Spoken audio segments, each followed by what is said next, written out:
Everybody needs a tribe. Everybody needs an Andrew in their life. Everybody needs supportive individuals that care about them and want them to win. And today, we're about to give you the step by step strategy of how me and Andrew have built an incredible tribe. We have 50 awesome entrepreneurs here together at our mastermind. And we're just going to give you the play by play of how to attract those people. The secret sauce. The secret sauce. So I'm going to do a part interview style and part teach style and part storytelling. It's kind of just in the moment. Yeah. Because that's really what happens when you are attracting your tribe. It's in the moment. You don't realize that you're sitting back one day. This is what happened 5 minutes ago as I was recording. I was like, Marcel was walking by closing a deal. Connor and Alec were doing a testimonial. I'm looking at you teaching, and I'm just like, wow. I prayed for this to sit in this moment right now, to be around these incredible people that love us, that we love, that we want to win with. Yeah. And I really want to share how we can do that. Well, let me ask you this, because something I've noticed, I used to always think stuff had to be buttoned up, right? Yeah. I used to be very insecure. And so like if something went sideways, right? Something didn't go as planned, or the podcast didn't go perfectly, something happened off, I would immediately get like stressed and frustrated about it. Yeah. How did you, because you helped me with this so much, how do you help others be, I guess, in flow? Yeah. Because that attracts a tribe. It's you telling me that you used to be this, where you've had these moments, or you telling me the story of a time where you were so down low, right? Because I can connect with you, because I've also had so many low moments. And so have you guys. Yeah. You guys have had such low moments, so we can connect as human beings. Rather, me and you are both entrepreneurs. If we came up, I was like, what do you do? And you said, I'm an entrepreneur, I've done over 500 deals. And I said, oh, I've only done 55 deals. I guess we can't be friends. Or it's like a competition at that point. Oh, that's a good example, man. But what I've realized is that when you meet people, you meet them, number one, where they are, but also you share your vulnerabilities, you share your story with them, and you allow the other person to share their story. Like, tell me about that story. Tell me about a time when, what's your biggest lesson that you've learned? Because that pulls vulnerability out of them. You ask really great questions, and that's Thank been you. something I've always noticed. And you answer really good questions. So, guys, when it comes to meeting someone, I want you to ask the question, hey, what is your passion? Right? What is your good. biggest passion? What is your story? And when they're telling it to you, give them the affirmation. Tell me more. I really like to hear this story. Tell me more. Yeah. And you'll see the most buttoned up people light up their eyes like, really? You care about my story? You want me to tell you more? And that is when a connection begins, and that's when your tribe starts to build. That's such a good illustration. As each of us attract more of our tribe, because I remember feeling for the first several years of my entrepreneurial journey, even though I had people around me, I felt so alone. I felt like I was the oddball out, right? If I was in a group with friends that maybe didn't have money or understand entrepreneurships or work a regular job, I felt I was different. Yep. Then I would be around entrepreneurs who maybe had more money than me, and I felt less than. So everywhere I went, I felt I didn't fit in. And then when we connected and our brotherhood was born, it was like, oh my gosh, we really could attract a tribe. Yeah. And it was so powerful when we've talked about that every time. I remember first time we ever talked about creating this tribe, and you looked at me and we was talking about the type of tribe it would be, right? Some heartfelt entrepreneurs who love to help others, and you're like, let's create that. Like, the belief that we could attract that kind of people has been so powerful from you. Where does that come from? I think it comes from the idea that everyone has a similar story in some shape or form. Other people have been through crazy things. You've been through crazy things. I've been through crazy things. Everyone goes through different things. Yeah. Sometimes we tend to downplay those things. Like, oh, I had this happen to me where, for example, my parents got divorced when I was 17, and it lasted until I was 20, but it really started when I was 7 years old. Yeah. And they started fighting when I was 7, and I was pulled between my two parents. I was like, people have worse things happen to them. My parents just, fought every day. And you don't realize that so many people struggle with these type of things every day. Entrepreneurs struggle with these things every day. That's so why much. sometimes they become entrepreneurs. Yeah. Because they had a traumatic moment happen to them where they decided to take control of their life. Yeah. And when you lead with that vulnerability, you get to meet people at their realest, right? You get to meet people where it's almost like a church camp. I've never been to church camp, but I imagine you go to church camp and for a week you're kind of just doing challenges and you're helping each other out, and you get to see people in every way, shape, and form. Yeah. And when you can break down the barriers so fast through one question, like what is your story? Yeah. Wow. You start to build connections at 10x lightning speed. That's a game changer.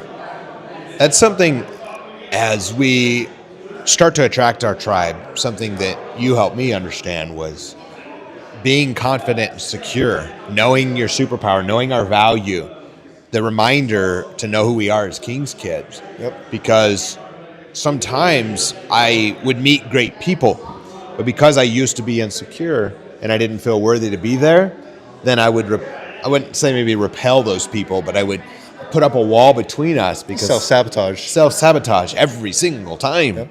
And so you help me break through that. If somebody else is feeling sometimes insecure, or somebody maybe struggling on the opposite side, struggling with ego, how do you break through that?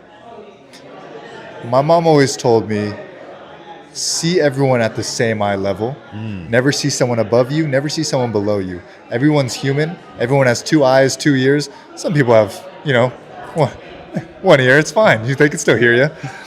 Just know that everyone's at the same level. And if you show up with vulnerability, sometimes you're the strongest person in the room. And you're the one that's going to allow people to be a kid again. Yeah. It's typically the buttoned up people that have the most pain. Yeah. And I say that not to generalize people who are always dressed up, but to just show you that anyone that you might be intimidated by, big rooms of multimillionaires who are doing great things, who are on stage, they too have lonely moments. Yeah. They too have moments of sadness. They too have moments where they feel like they're going to lose it all. They only got to that level because they've had multiple moments of almost losing it all.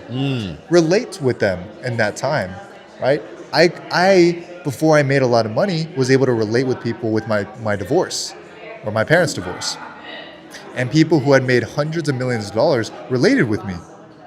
We were on the same level. It didn't matter that I had $16 in my bank account, overchecked. It mattered that I was able to be vulnerable and human. And lead that person to tell me their story that no one else around them allowed them to tell. That's a powerful value to add to the world around you. It's incredible. Where do you think for you that all came from? This came from being so lonely and being a 19-year-old entrepreneur who just lost all his friends because he realized that no one really wanted him to win. At least that's what I had perceived when I was 19. That's a tough thing to accept. It is. Because you start to realize, like, hey, if I'm my true self, people don't love me. But that's a misconception. You just haven't found the right people. And I, at 19, broke, trying to figure it out, starting to build a business, started to realize, like, hey, if there's other 19-year-old, like if I exist at 19, trying to make money, but with a beautiful heart, wanting people to win, there's other people like that exist. And that's when I met you, who, of course, is that person who wants people to win. You have a great heart. You happen to have done incredible business, but you're someone that mentored me to the point where I became financially successful. What a blessing. But you never judged me for the amount of money I made, right? You judged me based on my heart. And that's what we do for people now. It's like we judge people based on their heart. Who are they? What are their values? How do they care about people? How do they engage people? How do they want other people to win? That's who we judge by. Because if you have that, it doesn't matter the amount of money you make, you're going to win and you're going to figure it out. And if you have the right tribe, everything's going to turn out exactly the way God planned it to be. So before we connected, I would meet people, I would be nice, I would think, this was how I attract great people. And then I got burned a lot of times. How do you, as a man, as a leader, as a business owner, as a brother, how are you so intuitive to make sure that you're not connecting with or letting people in your tribe that will burn you? How do you avoid that? I think that my heart is open enough where I can allow my intuition to feel. And while I don't think those are like the one and the same, right? Because you don't necessarily feel, your intuition is not necessarily in your heart. Yeah. But when it's open, you're like, hey, you ask the questions. You allow yourself to be vulnerable and say, hey, I've got this thing going on, and I just wanted to talk to you about it for just a moment because I feel like you have the ability to guide me on it. For example, right? Or just confiding in the person. Yeah. How do they react to your confiding in them? How do they react to situations? Go to dinner with the person, right? And see when they talk to the waiter or waitress, how do they react? Yeah. And it's not necessarily testing, right? You're not testing the person, but you're always just paying attention. How does this person feel when someone accidentally runs into them? Yeah. All these different things will start to show the person's character. And if you're just open to that, if you're receptive and you just watch and pay attention, you'll start to find people's character so fast. That's powerful. And that's what I've done year after year, where now, of course, you have the same intuition now, where we're so intentional with who we bring into our lives. Yeah. And the people we bring into our lives are so intentional with who they bring into our lives, so we know it's a safe tribe. So while we're talking about building your tribe, it's also about keeping that tribe safe. It's also about making sure that the wrong people don't enter that tribe. Find the people with the values that you have. Because if you exist and you care about people and you are an entrepreneur and you're doing awesome things, other people like that exist. You just have to show up as that version of yourself that people love so much. Yeah. So if you've been looking for a tribe, if you've been trying to find your people, I just want to inspire you to know that I screwed it up a lot of times and connected with a lot of the wrong people before I met my brother here and before we figured out how to attract the right people. So don't be discouraged and know that there are other incredible people out there who have a similar heart. What would be a action step that someone can take to go start building their tribe or to join a tribe that's existing of incredible ego dropping, people who drop their ego, successful minded people? Right now, write an entire list of who it is that you want in your tribe. Are they athletic? Are they good looking? I mean, you got to be honest. Do they make money? How do they dress? How do they smell? All these things. And of course, you don't have to go through all of those, but I did. I wrote down everyone that I wanted. And because I don't want stinky people around me, quite frankly, because the people who smell good typically are the ones who are working out and are taking care of themselves and are doing those things that matter. And when it comes to entrepreneurship, do you want an entrepreneur? How do you want that entrepreneur to be? How do you want their heart to be? Yeah. Like Andrew's heart is so incredible. And now I have a standard for the type of people that I want. Write all those things out and start finding TREs. A TRE is a target-rich environment. Of course, our mission is to create such a target-rich environment for such entrepreneurs like yourself, like us, so that you can meet these people. So with this show, we're attracting all these different people of this nature. And I just want you to connect with the people in the comments, connect with the people on our social media, connect with people on your social media. Find people who are doing what you do and DM them.